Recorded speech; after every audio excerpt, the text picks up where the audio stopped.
Vídeo de hoje do canal do Nicola te conta que história é essa de que um dos herdeiros da família Agnello, que é dona da Ferrari e da Juventus, pode comprar a SAF do São Paulo. Existe uma chance real de Bobadilla não jogar mais pelo São Paulo. Paulo Henrique Ganso está de saída do Fluminense. O mistério é para onde ele vai. Vídeo de hoje do canal do Nicola fala sobre especulações. Corinthians, Santos, São Paulo. Bora te atualizar também sobre Rian Francisco, porque o centroavante da base, que era tratado como fenômeno, já voltou aos campos, mas segue atuando no time sub-20. Fala aí pessoal, sou Jorge Nicola, bem-vindos a mais um vídeo do canal, sempre bom ter vocês por aqui, sem perder tempo, pedir para deixar like, se inscrever no canal e ativar as notificações. Agora sim, bora de notícias. Quero começar falando que Arthur, atacante que pertence ao Botafogo, foi emprestado ao São Paulo, garantiu que pretende seguir no tricolor no segundo semestre. A única possibilidade dele não ficar, até porque seu empréstimo termina em dezembro, é em caso de proposta do exterior. Importante registrar que o Arthur deixou excelente impressão desde que foi contratado pelo São Paulo. Hora de falar sobre o São Paulo. Que história é essa de que o herdeiro da Ferrari e da Juventus da Itália pode comprar a SAF do São Paulo? Antes de dar esse contexto, só contar que nessa quarta-feira, Diego Fernandes, empresário são paulino, se reuniu com o presidente Arrim Assis e levou uma série de pessoas que têm relação com essas conversas. A ideia do Diego é transformar o São Paulo numa SAF. Ele quer convencer o presidente tricolor da necessidade. Tem alguns números que de fato causam preocupação. O São Paulo tem 428 milhões de reais de dívidas vencendo nesse ano e não há grana para tal pagamento. Isso sem falar nos juros da dívida, que consomem do São Paulo cerca de 125 milhões de reais por temporada. Mas não para por aí. O tricolor, por conta daquele esquema de sustentabilidade da CBF, precisa alterar consideravelmente dois enormes problemas. O primeiro, o déficit operacional não pode ser superior a 2,5% em cada um dos clubes que disputam o futebol nacional. O São Paulo hoje tem 39% de déficit. Já o custo do elenco tem de ser até de 70% das receitas. O custo do São Paulo hoje gira na casa dos 90% das receitas com o seu departamento de futebol. Diante desse cenário, se não houver mudanças, São Paulo começará a ser punido. E é baseado também nisso que Diego Fernandes e um grupo grande de empresários tenta convencer os dirigentes do São Paulo que o clube precisa virar uma SAF. Nessa reunião de quarta-feira, Diego Fernandes entrou em contato com um integrante da família Agnelli, uma das mais ricas do mundo. Os caras dominam absolutamente tudo na Itália. São, entre outras coisas, donos da Ferrari e da poderosa Juventus. Durante a reunião, houve um contato do Diego com esse herdeiro da família Agnelli, que chegou até a trocar algumas palavras com o presidente Arrim Assis. Não há proposta na mesa, não há nada oficial, somente um interesse prévio, embrionário, de um herdeiro da família Agnelli na compra da SAF do São Paulo. O que o presidente Arrim Assis sugeriu? Que esse grupo, autorizado por ele, inicie um estudo para saber quanto o São Paulo vale, para a partir daí iniciar tratativas dentro do conselho, cogitando mais para frente a venda da SAF tricolor. Você, São Paulino, que pensa da ideia, já usa o espaço para comentário, tô curioso para saber sua opinião. Só não esquece de deixar like, de se inscrever no canal, a gente se encontra assim que surgir notícia. Tchau! Quem pode ser candidato à presidência do São Paulo? Esse assunto já tem pegado fogo nos bastidores do tricolor, você sabe, há uma eleição para presidente marcada para dezembro. Na teoria, seria o fim do mandato de Júlio Casares, mas o ex-presidente precisou renunciar para não sofrer o impeachment e Arrim Assis assumiu de forma interina. O Assis já deixou bem claro para pessoas mais próximas que vai tentar a reeleição, mesmo mudando seu discurso lá atrás, quando ele assume no lugar do Júlio Casares, ele garantiu que ficaria apenas nessa temporada e repassaria o bastão. Pois bem, com o Assis garantido, concorrendo pela situação, resta saber quais serão seus adversários na eleição de dezembro. A gente pode ter 1, 2 ou até 3 candidatos.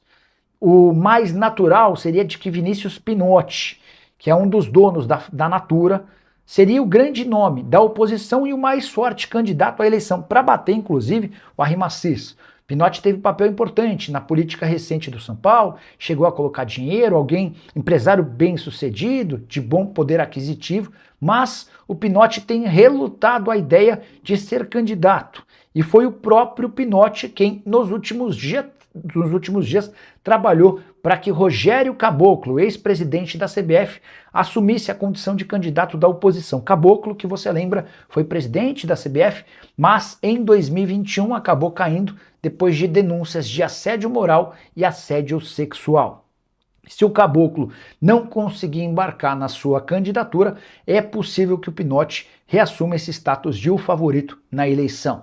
Não dá para descartar também que o filho de Marcelo Portugal Gouveia, o Marcelo Marcucci Portugal Gouveia, seja candidato. Ele vem acenando com essa possibilidade já há algum tempo e nesse momento há dentro do grupo dele um bastidor importante para que ele seja um dos candidatos. O que você pensa sobre a política do São Paulo?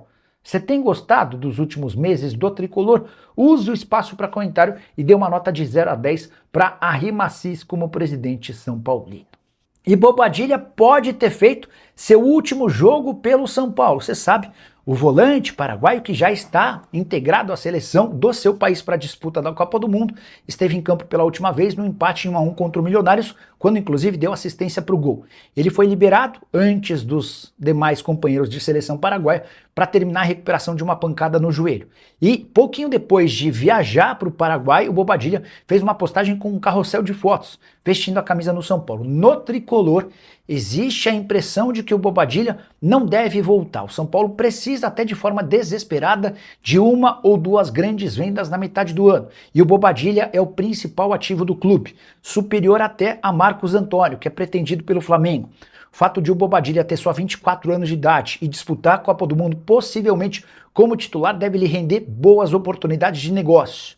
O jogador hoje é avaliado em 6 milhões de euros, mas o São Paulo sonha com um negócio de pelo menos 10 milhões.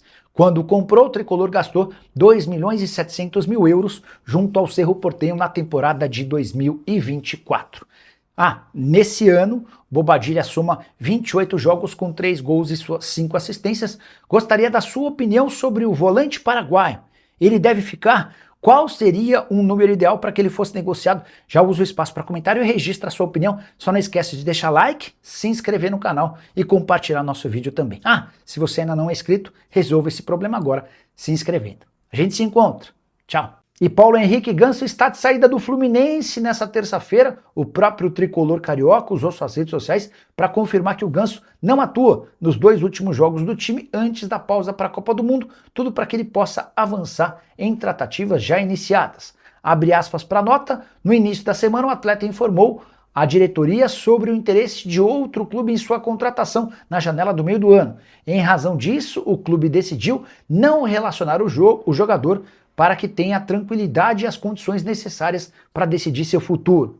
O Ganso tem contrato com o Fluminense até dezembro, mas perdeu espaço. Dos últimos 10 jogos, em 7 ele nem saiu do banco. Dessa maneira, nem será relacionado para as partidas contra o La Guaira, nessa quarta-feira, Libertadores da América, no Maracanã, e também no duelo contra o Cruzeiro, Campeonato Brasileiro, no fim de semana.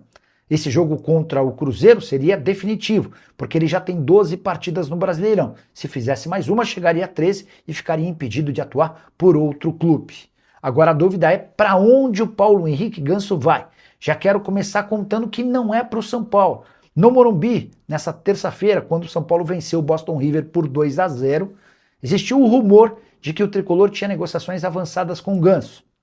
Antes de gravar o vídeo, durante a madrugada, entrei em contato com o dirigente do São Paulo que afirmou, abre aspas, não é o São Paulo com quem ele negocia, não falamos sobre Ganso, fecha aspas. Há nas redes sociais quem garanta que o Ganso está indo para o Corinthians, por indicação de Fernando Diniz. De fato, eles trabalharam bem nos tempos de Fluminense. Ninguém no Corinthians quis se posicionar.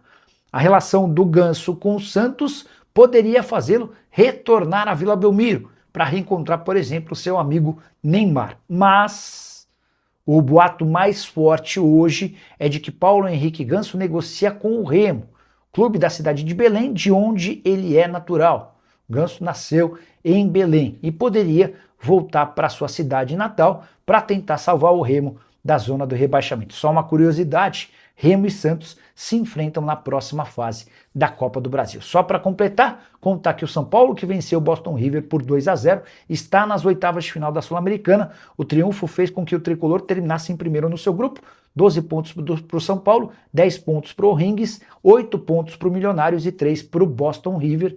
O Tricolor agora aguarda o seu próximo adversário. O que dá para contar é que o Arthur, emprestado pelo Botafogo, fez mais um bom jogo com a camisa do São Paulo. Foi dele o primeiro gol e também ele foi o autor de toda a jogada do segundo gol, que resultou na marcação de um gol contra do Boston River. E você gostaria do Ganso no seu time? Já usa o espaço para comentário e registra a opinião. Não esquece de deixar like, de se inscrever no canal. A gente se encontra assim que surgir notícia. Tchau. Por que Ryan Francisco segue jogando no Sub-20?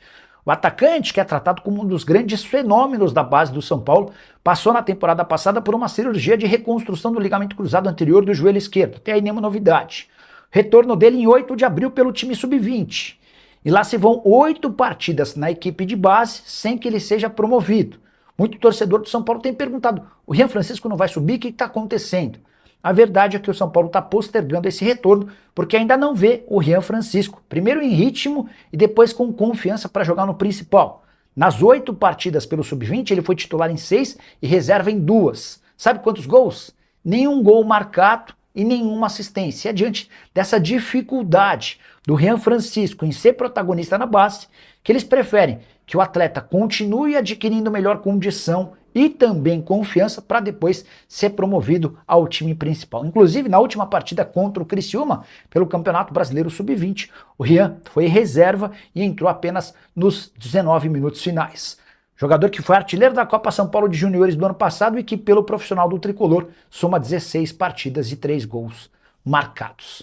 E Carrascal pediu para ser vendido pelo Flamengo. O jogador lidou muito mal com todos os últimos episódios, desde sua expulsão no sábado. Você vai lembrar que Flamengo e Palmeiras empatavam em 0-0 aos 20 minutos do primeiro tempo, com o Flamengo bem melhor. Carrascal levanta o pé no rosto do Murilo, é expulso e a partir dali a coisa desanda para o Flamengo. Derrota por 3-0. Multa para o Carrascal, multa aplicada pelo Flamengo.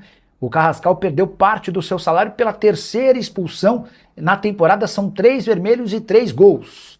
Para completar, o Carrascal e seus familiares passaram a ser ameaçados por torcedores do Flamengo e uma festa no domingo, dia seguinte ao clássico, em que o Carrascal comemorava seu aniversário, acabou sendo interrompida por torcedores organizados que foram até a frente do condomínio onde o meio atacante colombiano mora. Tudo isso às vésperas de sua ida para a Copa do Mundo para vestir a camisa da seleção colombiana. O que o Carrascal fez?